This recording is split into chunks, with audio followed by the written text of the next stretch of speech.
Assalamualaikum warahmatullahi wabarakatuh. Perkenalkan, di sini kami dari kelompok 6 izin untuk mempresentasikan hasil diskusi kami, yaitu mengenai sediaan steril obat tetes mata untuk mata kuliah teknologi sediaan steril. Yang pertama, di sini saya Ovindara Esa dengan NIM P274-2023-036 selaku moderator dan juga presentator, dan juga teman-teman Saya Maulaya Rahmanita dengan NIM P2724-2023-032 sebagai presentator. Saya Nada Khairumah dengan NIM P2724-2023-033 sebagai presentator. Dengan saya Naila Friliani dengan NIM P2724-2023-034 sebagai presentator. Baik, di sini kami akan memulai sesi presentasi yang sudah kelompok kami siapkan. Baik, untuk yang pertama yaitu pendahuluan atau pengenalan tentang apa sih macam-macam obat atau sediaan yang bisa digunakan untuk mata. Di sini ada terdiri dari bermacam-macam tipe produk yang berbeda.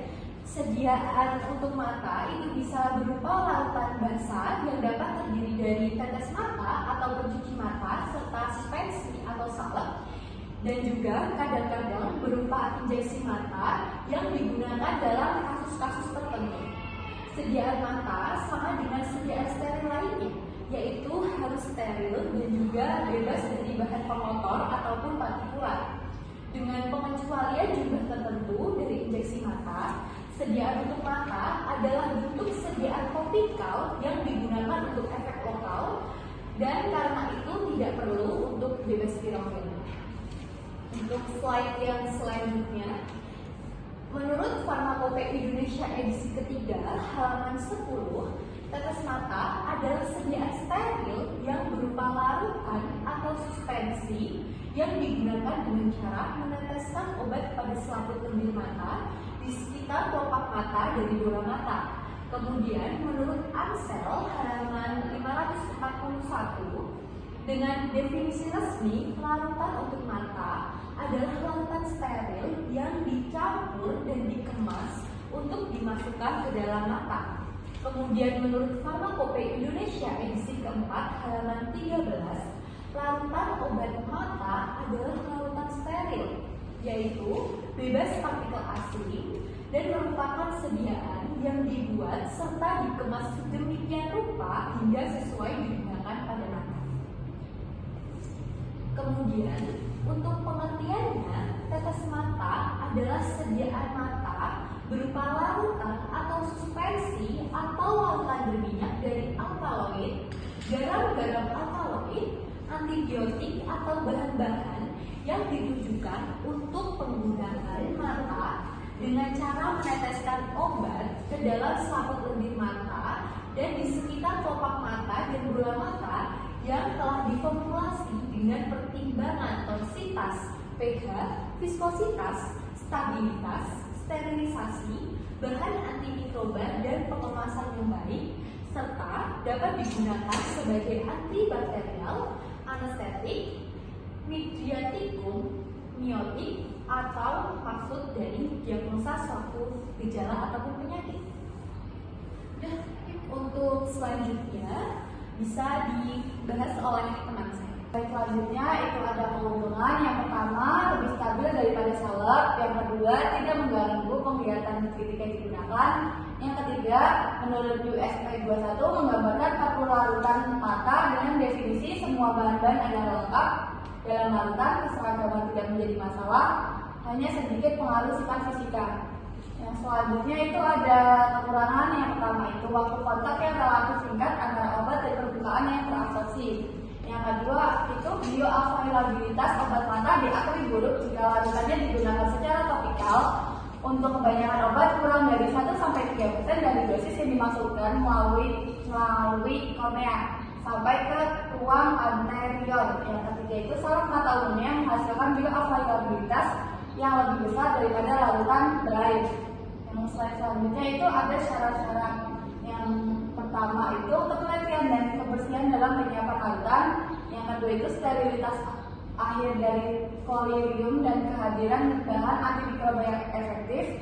Yang ketiga itu untuk menghambat pertumbuhan dari banyak mikroorganisme selama penggunaan dari sediaan, yang keempat itu ada isotonitas dari larutan, yang kelima itu pH yang sesuai dalam pembawa untuk menghasilkan stabilitas yang optimal.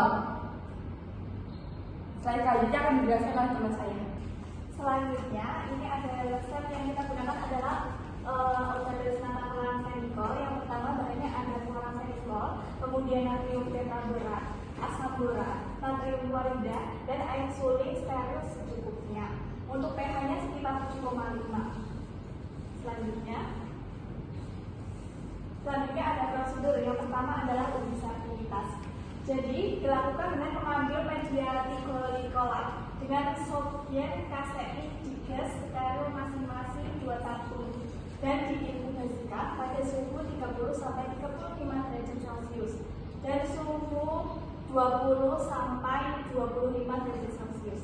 Nah, dalam waktu tidak kurang dari 7 hari, sisa media disimpan di dalam lemari pendingin pada suhu 10 derajat Celcius sampai waktu penggunaan. Pertumbuhan bakteri atau jamur dapat diketahui dengan timbulnya keluhan pada media. Yang kedua ada uji fertilitas. Jadi dilakukan dengan cara penanaman bakteri Bacillus subtilis ke dalam 2 tabung reaksi yang berisi media tioglikolat steril. Diinkubasikan pada suhu 30 sampai 35 derajat Celcius selama tidak kurang dari 7 hari. Nah, kemudian ke dalam 2 tabung reaksi yang berisi media softgen kasein digas, masing-masing ditanamkan jamur Candida albicans.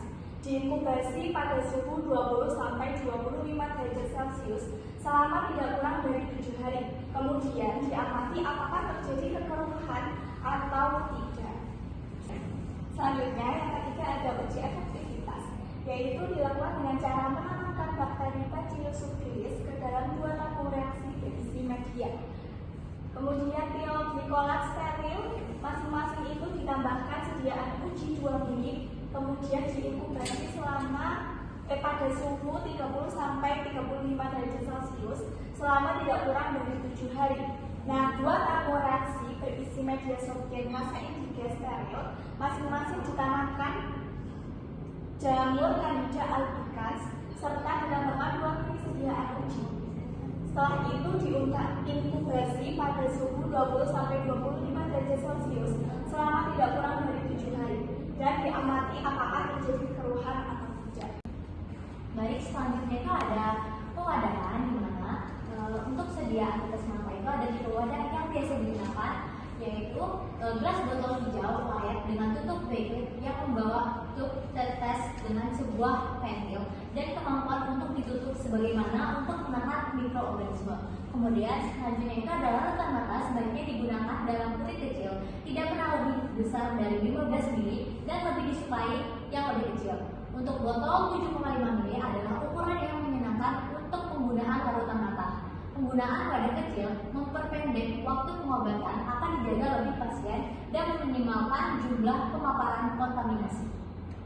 Selanjutnya, kemudian ada evaluasi sedia, di mana di sini yang pertama itu ada organoleptis atau uji indera atau uji sensoris, merupakan cara pengujian dengan menggunakan indera manusia sebagai alat utama untuk pengukuran daya penerimaan terhadap suatu produk. Kedua, ada uji kejernihan. Untuk uji kejernihan ini yaitu batasan yang relatif, artinya sangat dipengaruhi oleh penilaian subjektif. Dari pengamatan, uji kejernihan larutan sangat penting untuk memastikan tidak ada partikel padat yang belum terdispersi kecuali sudah dibuat dalam bentuk suspensi. Kemudian ada uji pH. Untuk pengukuran pH, sediaan menggunakan pH meter. Dilakukan pada hari ke-1, kedua, ketiga, ke-7, ke-14, dan 28. Untuk memastikan stabilitas pH dalam rentang yang diinginkan. Biasanya antara 7,5, 7,0 hingga 8,5. Selanjutnya yang keempat yaitu ada uji viskositas. Untuk uji viskositas tetes mata dalam air mempunyai kerugian, di mana oleh karena mereka dapat ditekankan keluar dari saluran konjungtivial oleh gerakan pelupuk mata. Oleh karena itu, waktu kontaknya pada mata menurun. Melalui peningkatan viskositas larutan, tetes mata dapat dicapai distribusi bahan aktif yang lebih baik di dalam cairan dan waktu kontak yang lebih panjang dengan mata. Dan yang kelima itu ada uji pirogenitas, di mana untuk memastikan tidak adanya endotoksin dalam sediaan dapat dilakukan dengan menggunakan uji kelinci atau LAL. Kemudian yang terakhir itu ada penentuan kadar zat aktif untuk menggunakan metode spektrometri untuk mengukur konsentrasi zat aktif dalam sediaan seperti natrium sulfat setamid. Pengukuran dilakukan pada panjang gelombang tertentu. Sekian presentasi yang bisa kami paparkan. Ada kurang lebihnya kami mohon maaf. Kami akhiri. Wassalamualaikum warahmatullahi wabarakatuh.